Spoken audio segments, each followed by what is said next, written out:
yeroo an dhufu deemu naa yaadanii gansa jirus jaarsolillee dhufanii rabbi jedhin dhufinnaan jedhan murteesseen dhufan warri na doorsisuu barbaadus warri naanahee akkan ba'u barbaadus jala muree sabrii godhaan jedhaan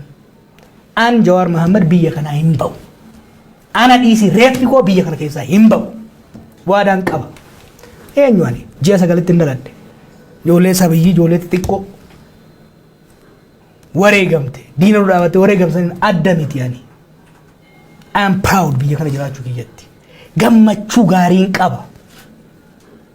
qilleensa biyya kiyyaa irratti ummata kiyya jidduutti umrii xiyya hanga hafte beekumsan qabu dandeettiin qabu ummata Oromootu Oromiyaa ummata biyya kana gargaaruun barbaada kan ammoo abbaan fedhe ija babaase amma addatti rasaasoo kan naqaban taate ijan libsadhu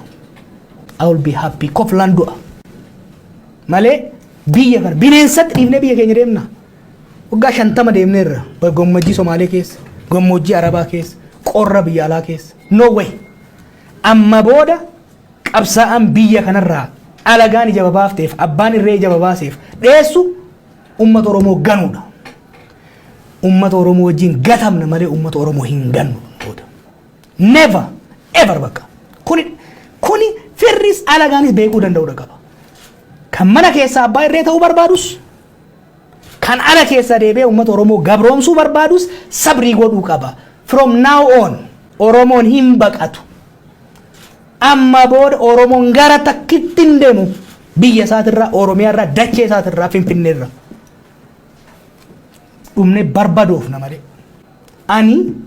paaspoorii Ameerikaa biyya ittiin deemuudhaaf malee biyya kiyya ittiin ganuudhaaf saba kiyya ittiin ganuudhaaf miti kan furadhu ani lammummaan kiyya Oromiyaadha biyya itti awwaalu Oromiyaadha kan na awwaalu uummata Oromooti